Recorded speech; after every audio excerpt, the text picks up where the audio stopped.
አብሮነት አብሮነት አብሮነት አብሮነት አብሮነት አብሮነት አብሮነት አብሮነት አብሮነት አብሮነት አብሮነት بسم الله الرحمن الرحيم الحمد لله رب العالمين الصلاة والسلام على رسول الله صلى الله عليه وآله وسلم كبراتنا كبران ተመልካቾቻችን በያላችሁበት ሰላምታችን ይድረሳችሁ السلام عليكم ورحمة الله تعالى وبركاته እንዴት አመሻችሁ ይፍጣራችሁ ተጀምሯል እናንተስ እንዴት ናችሁ አልহামዱሊላህ ያ ካንተ መድከም በቀር አልহামዱሊላህ ዛሬ ጾም አድክሞታል የሰሞኑን የፀሐይ በተለይ መሃል ከተማ ላይ ያለው የፀሐይ ንዳድ በተወሰነ መልኩ ጾመኞችን እየተፈታተነ እንደሆነ እየገለጹ ነው ታው እንጂ ጥናት ወጣ ጥናት አይደለም ያው ሐሳብ የምትቀበላቸው ሰዎች ማለት ነው የግድ ወር ሙሉ ተጠንቶ እየተፈታተነ ነው ግን ያለው እሱም እኮ ሌላ ጥናት ይፈልጋል መፈታተን ማለት አፍጥር ማለት በውሃ ጥም እንትን በተለይ ቀን ላይ ስራ ላይ የሚውሉ ሰዎች ወይ ለምሳሌ ሹፍርና ላይ መኪና ማሽከርከር እንትን የሚያደርጉ ሰዎች ቀኑን ሙሉ መኪና ውስጥ መታፈን አለ ሙቀቱ በጣም ከባድ ነው የውሃ ጥም አለ መሰል ነገሮች እና መፈታተን ማለት ያው ቴምፕቴሽን አለው ማለት ነው አዲስ አበባ ነው ወይስ ከአዲስ አበባ እናንተ ሰፈር ከአዲስ አበባ ውጪ ማለት በድሬዳዋ ጅቡቲ አሁን ባዲስ አዲስ አበባ ላይ ወቅቱ ግን ትንሽ አሁን ፀሐዩ የበረታበት ነው በአጋጣሚ ደግሞ ረመዳን ሁሉንም ወቅት ያዳርሳል ከክረምት እስከ በጋ በክረምት ያው ትዝታዎች ይኖራቸዋል አይደል በጣም ከባድ በሆነ ክረምት በበጋ እንደዚህ ያለ በአራቱም የአየር እንትኖች ላይ ይመጣል እንደውም ስንጀምር እኮ አካባቢ በጣም ጥሩ ወቅት ነው ብሎ ነበር አዩብ ታስታውሳለህ ግን አሁን ደግሞ እየተፈታተነ ነው ራሱ ነው ይሄንን መረጃው ይሄ ከነው ነው ተመልካቾች እናንተስ ጋር እንዴት ነው ያለው ይሄንን ላነሳ ድርጉበት ዋነኛ ምክንያት በዋነኝነት ሪሰንትሊ የመሃል ከተማ ላይ እንደዚህ በትራንስፖርት ስትንቀሳቀስ የመኪና መንገድ መዘጋጋቶችን ተከትሎ የሚመጣ ከባድ የሆነ በቃ ሰፎኬሽን አለና በቃ ከዛ በመነሳት ነው አንዳንድ ሰው ቢሮ ውስጥ ስራውን የሚያጠናቅቅ ሰው ብዙም ላይሰማው ይችላል ወይ ቤት ውስጥ ከቤት ብዙ ማይወጣ ሰው ወይ የሚሰራበት ከባቢ ለሙቀት ያልተጋለጠ ሰው ነገር ግን እንዲሁ መሃል ከተማ ላይ ስትንቀሳቀስ የምታስተውለው ነገር ያ ነው አንድ ነገር መኪና ውስጥ አስቀምጠ ማታ ላይ ስታገኘው ወይ በስሎ ወይ ግሎ ነው የምታገኘው በዛ ሙቀት ልክ እና ይሁሉ መነሻችን ያንተ ሁሴን ያንተን መድከም ተከትሎ ያነሳው በጣም መልካም ነው እንደ አጠቃላይ ግን እንዲታይ ይፈልጋል አይደለ የረመዳን ተዓብ እንደዛ የሚል ነገር ሰማሁ ልክ ነው ማለት ማህማ ያኒ የቱንም ያህል አየር ጸባይ ቢመች ምናምን የጾመኛ ስብራት ግን መታየት አለበት ይላሉ እንዳልጾመ ወይ ደግሞ ይሄ ብርታትህን ምናምን ለማሳየት እየሞከርክ ካነሁ ደግሞ ምንም የረመዳን አፈር ደግሞ እንዳይታይብህም አይፈልግም እሱን እንድትረዳኝ ብዬ ነው አይ በተቻለ መጠን ዋጥ ማድረግ ያስፈልጋል እቺን ዋጥ ማድረግ በጣም አዩብ ስለሚወዳት እናንሳት ብዬ ነው ዋጥ ማድረግ ጾም ያጠፋል ግን ድካምን ዋጥ ማድረግ ነው ጾም ያጠፋ የተጠራቀመ ምራቃ እቺ የነብዩላህ ዩሱፍ አለይሂ ሰላም ሱና ናት አይደል መጥቶባቸው እኮ ፈአሰራሃ ይላል ቁርአን ወለም ይብዲሃለው በቃ ሊሉት ደርሶ ምናምን ይመስላል ብዙ ነገር የነብዩላህ ዩሱፍ ታሪክ ላይ እንደሱ ይሆናል አይደል ሃይተለክም ላይ እኮ ከዛ እሳቸውን ያስቀድምና ቁርአኑ ከዛ ደግሞ አላህ እኛ ባንጠብቀው ኖሮ አይነት ነገርም ያስከትላል ተጋላጭ ነበሩ ይላል እንደሱ ነው ብዙ ቦታ ላይ እንዲህ አይነት ነገር ታይባቸዋልና ዋጥ ማድረግ ትክክል ነው አዬ ከዚህ ቀደም ያጋጠመውን በዚሁ አካባቢ ያንሳልን ጥሩ ነው በአንድ ወቅት በአፋር በረሃ ገጥሞት የነበረውና እስከመጨረሻ ወንዝ ውስጥ ያሳለፈበት ረመዳን ባይሆን እሱ ላይ ግን ጥያቄ እኮ የሚነሳም ነገር አለ እንደው ካነሳው አይቀር ጥሩ ነው ለውይይት ይመቻል ሙሳፊር ነው ያኒ በቃ ከነበረበት አካባቢ ለቆ ወጥቷል ለስራ ጉዳይ ነው ሄደው በጣም ከባድ ግለት አለ አደገኛ የሆነ ሙቀትና የፀሐይ ንዳድ ነበረ ለስራ ነው በርግጥ ይሄዱት ወንዝ ውስጥ ራስን ያቀዘቀዙ ማሳለፍ ነው ጥሩ ነገር ወይስ አላህ ይፈቀደልህን የትኛው ነው የሚለውንም አያይዘው ይመልሰው አግረ መንገድ ጥሩ ይመስለኛል ለሌሎቻችንም ትምህርት ስለሚሆነን ነው አዎ እንደውም ባለፈው አብደላ ጊዜው ፀሐይ ነበር ብለህ ጀመር ወቅቱ እንደዚህ አብደላ ተክፊር ነው ዘይ ነው ጥሩ ገለጻ ነው ግን አብደላ ተክፊር ያለ ነገር አለ በጣም ኢንጆይ ከማደርገው ነገር ሙሳፊርነቴ ነው ይላል። ለቀስር ሙሳፊር ሆኜ ቀስር ጀምዕ ማድረግ ምናምን እሱን አላህ ስለፈቀደልኝ እንትና ኢንጆይ ያደርገዋል እና አንዳንዴ ግን በግል ጉዳያችን ብቻ በግል ስሜታችን ኮንሰርቫቲቭ እንሆናለን ወይም በቃ መጾም አለብኝ ትላለህ። እኔ ከምንም ነገር በላይ በዛ ሰዓት የፈተነን ነገር አብረው ያሉ ሰዎች የአካባቢ ነዋሪው ስራውን አብራቸው የምትሰራቸው ሰዎች በሙሉ ጾመኞች ናቸው። ሱብሃንአላህ። ለነሱ አደብ ለነሱ ሀያ አድርገህ ብታፈጥርም አታፈጥርም ማናቱ በደንብ እንጆይ አታደርግም ማለት ነው። ውሃ ጥምህን ሁሉንም ነገር ለመቋቋም በሚያስችል መልኩ አታደርገውም ጉዳዩን። ስለዚህ ካላፈጠርክ በአግባቡ በደንብ ካልተንቧቸ ማለት በተፈቀደልህ መጠን ያህል ውሃም ሲጠማህ እየጠጣህ ምግብ ሲርብህ እየበላ ሙሳፊርነትን እንጆይ ካላደረግከው በቃ መጾምህ ነው ልክ ወደሚል ድምዳሜ ታደርሳለህ። ስለዚህ አንደኛ፣ ሁለተኛ ደግሞ እኔ እንደ አድቬንቸር ነው የወሰድኩት የአካባቢ ማህበረሰብ ሙሉ ሰዓት ሲጾም እንዴት ነው ጉዳዩን ሃንድል የሚያደርገው የሚለውን ቴስት ማድረግ ፈልጌ ነበርና አንድ ፀሐይ ነው ብለህ ነው ለነሱም ላንተም ያቺው ነው ፀሐይ። ውሃ ውስጥ ተኛህ የሚል ነገር ሰማው እንዴ? ኦብቪየስሊ ይሄ እንዴ ውሃ ውስጥ ተኝተሃል። ወንዝ በጣም እንትን ውሃ የሚያልፍበት ያው ንጽህናው አላሁ አለም ወንዝ ነው ብቻ ወራጅ ውሃ ስለሆነ ችግር የለው።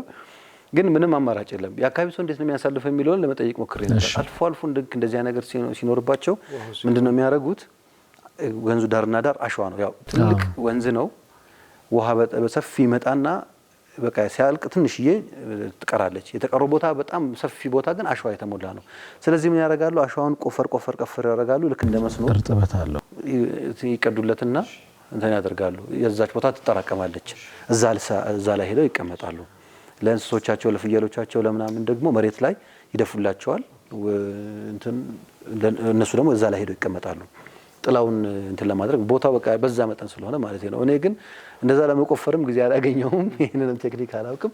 ቀጥታ የሚወርደው ወንዝ ላይ በማያሰምጠው ቦታ ላይ ሄደን ድንጋይ ላይ ጭንቅላት ደገፍ አድርጌ ውሃው ላይ ይሄደ ትንሽተኛው ደስ የሚል የማስተንፈስ ስሜት አለው። ይገርም ነው። ከላይ ፀሐይ አለ፣ ከታች ውሃ አለ፣ በመሃል ደግሞ ተኝተሃል። የውሃው ሙቀትስ ማለት ያ ፀሐዩ ወራጅ ውሃ ስለሆነ ምናልባት ያን ያክል እንትን አይኖረውም። የጋለ ተቀማጭ ውሃ ነው ብዙ ጊዜ ሙቀት የሚያታግለው። ለማንኛውም ግን ይሄ ሙቀትን ተቋቁሞ የመጾም ምናምን እንደዚህ ብዙዎች ጋር አለ። በተቃራኒው ደግሞ ቅዝቃዜ የሚባል ነገር አለ። ባይዘው ቅዝቃዜ ታውቃላችሁ፣ ረሃብ የሚፈጥር ደግሞ ሌላ ቅዝቃዜ እኮ አለ። የግድ ኤነርጂ ይፈልጋል ሰውነት ውስጥ እንዲሞቅ። ያው ሰው ላዩ ነው መቀዘቀዝ ላዩ የሚሞቅ ነው የሚመስለውና ከውስጥ ነው ሁሉም ነገር የሚመጣው። አምጣ ይላል። ምግብ ኤነርጂ ከሌለ የምትመገበው ነገር ከሌለ ሰውነት ሙቀትን እንትን አያደርግም ወይም ኤነርጂ አያገኝም። ስለዚህ ረሃብ ይፈጥራል። ክረምት ላይ አይተው ከሆነ ቤት ውስጥ ድንችም ቆሎም በቆሎም ምንም ቶሎ የሚደረገው ስለሚያስርብ ነውና ቅዝቃዜ ያስርባል፣ ሙቀት ደግሞ ውሃ ጥም ያመጣል አይነት ነገር ነው። ስለዚህ በዚህ ስሜት ውስጥ ነው እየተገላበጥን ምን ጾመው። ስለዚህ በቅዝቃዜ ደግሞ የጾመውን ሁሴንን ቼክ እናድርገዋ። እሱን እናደርጋለን፣ ችግር የለውም። ግን ደግሞ የአካባቢው ማህበረሰብ የለመደው ነው። አሁን እኮ ያንተ ብቻ አይደለም፣ ካንተ ጋር የነበረው ክሩም አንተን አይቶ መቼም አለቃችን ጾሟልና እኛስ እንዴት እንሆናለን ብሎ በዛ ሁሉ ሰው ተጠያቂ እኮ ልትሆን ነው አይደለም። በአጋጣሚ ሆኖ አብሮኝ የነበረው በሰዓቱ እንደሚፍታህ ብራይት ፕሮዳክሽን እሱ ነበር። እሱ ደግሞ የሀርቡ ልጅ ነው። ሀርቡ ተመሳሳይ አየር ንብረት ያለው ነው። እሳም ሼር የሚያደርገው እንደውም ከኛ የበለጠ ይዘናቸው የሄድናቸው ካሜራዎችና እንትኖች በግለት መቅረጽ አለመቻል ምናምን ነው። ያኔ ሄደን የነበረው በአካባቢው የሚደረግ ድጋፍ ነበረ። ለዛ ወደ አካባቢ ማህበረሰብ የረመዳን ስጦታዎች ሀዲያዎች ነበሩና እዛ አንድ ትልቅ ኢንተርናሽናል ኤንጂኦ ጋር የምንሰራ ፕሮጀክት ነበርና ያንን ቀርጸን ለዶነሮቹ ፕሬዘንት ለማድረግ ነበር። ግን በቃ ያው እስኪመሽ መጠበቅ አለበት። ሰው ደግሞ እስኪመሽ ጠብቆ አይደለም ምግብ የሚቀበለው የሚያደርገው። ብቻ በዛ ስትራግል ውስጥ ነበር። የስራው ትግል እንዳለ ሆኖ ረመዳን ጋር ተያይዞ ያታስበናል። ስለዚህ ወንጀሉን ሼር አድርጎኛ እንትን ማለት ሼር ለጾመኛ ሁለት ደስታዎች የሚለውን በትክክል ደግሞ ያየንበት ድሬዳዋ ሄድንበት እሱን አጋጣሚ እናነሳለን። የአፋሩን አዩብ ነበር የሚሄደው ድሬዳዋ ላይ አስታውሳለሁ። አዛን ስኪል በጣም ጓጉተን ነበረ። ቀን ስራ ላይ ነበር ያልነው። አሁንም ድረስ አእምሮዬ ላይ ይመጣል የሀብሀብ ባሽራቅ ያደረክ እኔ አልነበርኩም እኮ ማሜ። እኔ ነበርኩ ታስታውሰኝ ስትሞክር እኔ ያለሁበት ሁሴን አልነበረም። አየ ነበር መሰለኝ አይደል? ሁሴን አልነበርክም እንዴ? በዛ ሙቀት በፓካውት ቁጭ ብለን የአሊፍ ራዲዮን ፕሮግራም ስንሰራ ለማፍጠር ግን ሌሊት ላይ ምክንያቱም ነገ ጠዋት የአሊፍ ሬዲዮ ፕሮግራም የሚተላለፍ ነበረ። ማታ ኤዲት ፕሮግራሙን ሰርተን ከእንግዶች ጋር ኢንተርቪው አድርገን ኤዲት አድርገን መላክ ነበረብንና ሰው ተኝቶ እኛ እሱን ስንሰራ አስታውሳለሁ። ኤኒዌይስ በቀዝቃዛም በሞቃትም ጊዜ ረመዳን ይጾማል። እናንተ ስጋ እንዴት ባለ አየር ንብረት ውስጥ ሆናችሁ ነው እየጾማችሁ ያላችሁትን የሚለውን ነው ታጋሩን፣ ደስ ይለናል። ደስ የሚለው ግን ረመዳን ሁሉንም ወቅቶች እየነካ ነው የሚያልፈው። አሁን የካቲት ላይ ነው፣ ከሆነ ጊዜ በኋላ ጥር እያለ ክረምቱም ላይ እንደዚሁ እናገኘዋለን። በሁሉም አይነት የአየር ንብረት ውስጥ የሚጾም ጾም ነው። ይሄ እንግዲህ አንድ ራሱን የቻለ ከተፈጥሮ ጋር የሚተሳሰርበት ገመድ እንዳለው ማሳያ ነው። አላህ ሱብሓነሁ ወተዓላ እንግዲህ ጾማችሁን ይቀበላችሁ፣ ጾማችንን ይቀበለን። አጋር ተቋማትን አስተዋውቀን ወደ ቀጣይ ፕሮግራማችን እንሻገራለን። በፕላቲኒየም ደረጃ የአብሮነት በረመዳን 9 አጋራችን ኢቲኮፍ ኮፊ ነው። ኢቲኮፍ ኮፊ በሀገራችን የኮፊ ሀውስ አገልግሎትን በጥራትና ደረጃውን በላቀ መንገድ በዓለም አቀፍ ስታንዳርድ ቡናን ታጣጥሙ ዘንድ ኢቲኮፍ ቴስት ዝግጅቱን አጠናቆ ለበርካቶች እንግዲህ በሩን ከፍቷል። አርሂቡም እየተቀበለ ይገኛል። ጎራ እያላችሁ እናንተም እንጆ እያደረጋችሁ ነው ተስፋ እናደርጋለን። ቡናን በዘመናዊ መልኩ በቤት በቢሮና በመዝናኛ ቦታዎች በቀላሉ መጠቀም እንድትችሉ ታሽጎ በዚህ መልኩ ቀርቦላችኋል። ጁሊያ ነው አይደል መጠሪያዋ? እቺ ጁሊያ ነች። ይሄኛው ደግሞ የኤስፕሬሶ ካፕሱል ነው። ኦኬ። አንድ ሰው ጠይቆኝ ነበረ፣ እስቲ ይሄ ፍጡር ታይም ላይ የምትጠቀሙትን ቡና ይዘህልኝና ማለት ችግር የለውም ማሽኑ አለ ጁሊያ ካለች እኔ ካፕሱሎቹን ማምጣት እችላለሁ ስል ነበር። ሁለቱም የሚነጣጠሉ ነገሮች አይደሉም። ኢቲኮፍ ኮፊ እጅግ በጣም እናመሰግናለን። ሰብሰብ ብላችሁ ወዳጅ ዘመድ ጓደኛ ጋር ማፍጠር ከፈለጋችሁም ቀድማችሁ ብቻ ቦታ ማስያዝ ይጠበቅባችኋል። የሚገርም የኢፍጣር ደግሞ ታይምም አላቸው። ቦታውም የተመቸ ነው።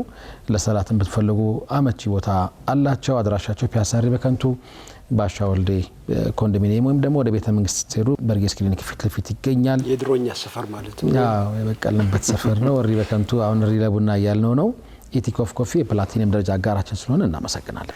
ሌላኛው ፕሮግራማችን የፕላቲኒየም ደረጃ ስፖንሰር የሆነው ሲቢኢ ኑር ነው። የኢትዮጵያ ንግድ ባንክ ከወለድ ነጻ ባንክ አገልግሎት የሆነው ሲቢኢ ኑር በዚህ ዓመት አብሮነት ለበጎነት በረመዳን በሚል መሪ ቃል የተለያዩ መርሃ ግብሮችን በማከናወን እንግዲህ ይገኛል።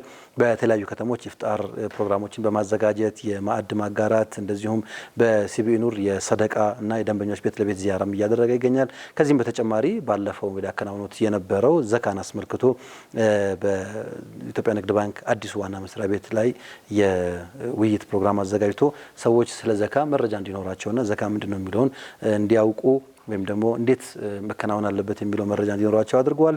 በድጋሚ ለሁላችሁም እንኳን አደረሳችሁ እያለ የተዋበ ረመዳን ጊዜ እንዲሆንላችሁ እያስታወሰ ይገኛል። የፕላቲኒየም ደረጃ ስፖንሰር ስለሆነ ሲቢኢ ኑርን እናመሰግናለን። ሌላኛው የአብሮነታችን አጋር ቃል ስፔሻሊቲ ክሊኒክ ነው። እጅግ አድርገን እናመሰግናለን። ለበርካታ ዓመታት የበርካቶችን ፈገግታ ጥራት ባለው አገልግሎቱ በመመለስ የሚታወቅ ነው ቃል ስፔሻሊቲ። ዘንድሮ እንኳን ለተከበረው የረመዳን ወር በሰላም አደረሳችሁ ይላል። በሁሉም ቅርንጫፎቹ አፍና የአፍ ውስጥ ችግሮች ሕክምና ለመስጠት ተዘጋጅቶ ይጠብቃችኋል። የአብሮነታችን የፕላቲኒየም ደረጃ አጋራችን ስለሆነ ቃል ስፔሻሊቲ ክሊኒክን እጅግ አድርገን እናመሰግናለን። ቀኑን በሲያም ሌሉን ደግሞ በቂያም የምታሳልፉ ምእመናን እናንተ ኢባዳው ላይ በርቱ እንጂ ለመቾታችሁ እኛለን የሚለው ማለዳፎም ነው። ማለዳፎም በፕላቲኒየም ደረጃ የአብሮነታችን አጋር ስለሆነ እናመሰግናለን። ዘመኑ በደረሰበት የፎም ቴክኖሎጂ ጥራታቸውን ጠብቀው የሚመረቱ ምርቶቻችን እለቶውን የተሳካና ብሩህ እንደዚሁም ውጤታማ ለማድረግ እንደዚሁም ከዛም ባለፈ ለጤናው ፈውስን የሚቸሩ ናቸው እያለ ይገኛል። በአዲስ አበባና በተለያዩ ክልል ከተሞች ምርቶቻችንን ማግኘት ትችላላችሁ። ማለዳ ፎም የሚገባውት ምቾት የፕሮግራማችን የፕላቲኒየም ደረጃ አጋር ነው። እናመሰግናለን። ሌላኛው የፕሮግራማችን የፕላቲኒየም ደረጃ ስፖንሰር የሆነው ኤቢሲ ሶፍት ነው። የኤቢሲ ዳይፐር በማምረት የሚታወቀው በጥራት እንግዲህ የማይደራደረው በአዲስ መልክ ኤቢሲ ሶፍትን ይዞላችሁ ቀርቧል። 100% ከእንጨት በተዘጋጀ ባለ 3 ተደራራቢ የሶፍት አይነት ነው። ምንም አይነት ብናኝ የሌለው ለቤት ለቢሮ ለሬስቶራንቶችና ለሌሎችም አገልግሎቶች ልትጠቀሙባቸው ትችላላችሁ ብለዋል። በአማራ አስተሻሸግ ተዘጋጅቶ የቀረበልንን ኤቢሲ ሶፍት እንድንጠቀም እየጋበዘ ፕሮግራማችንን በፕላቲኒየም ደረጃ ስፖንሰር አድርጎልናል። እጅግ አድርገን እናመሰግናለን። የጎልድ ደረጃ አጋሮችም አሉን። ሁሌም ለጤናው የሚተጋው ኢትዮ ጠቢብ ሆስፒታል የጎልድ ደረጃ አጋራችን ነው። የብርሃን ዓለም የሆነው ዊኬር ላይትም እንደዩ ሁሉን በአንድ ቦታ የሚለው ሚሽካት የገበያ ማዕከል እንደዚሁም ውበትና ጥራትን መለያ ያደረገው አልፋሪስ ምንጣፍና መጋረጃ የጎል ደረጃ አጋሮቻችን ናቸው። ሁሉንም እጅግ አድርገን እናመሰግናለን። በሲልቨር ደረጃ ሪል ስቴትና የትም ትሬዲንግ አብረውን እየሰሩ ነው። እጅግ በጣም እናመሰግናለን። ፕሮግራማችንን በማድመቁ ሚና ፈርኒቸር ይመቻችሁ ብሎ እንግዲህ ይህንን ግሩም የሆነ መጅሊስ አቀርቦልናል። እናመሰግናለን። አልፋሪስ ምንጣፍና መጋረጃም እንደዚሁ ይህንን የተዋበ ምንጣፍ ድመቁበት ብሎናል። ሁሉንም አጋሮቻችንን እጅግ በጣም እናመሰግናለን። ፋታ ረፍት ወስደን የተለያዩ ፕሮግራሞችን ወደ እናንተ አድርሰን ደግሞ ተመልሰን እንመጣለን። አብራችሁን ቆዩ። አብሮነት አብሮነት አብሮነት አብሮነት አብሮነት አብሮነት አብሮነት አብሮነት አብሮነት አብሮነት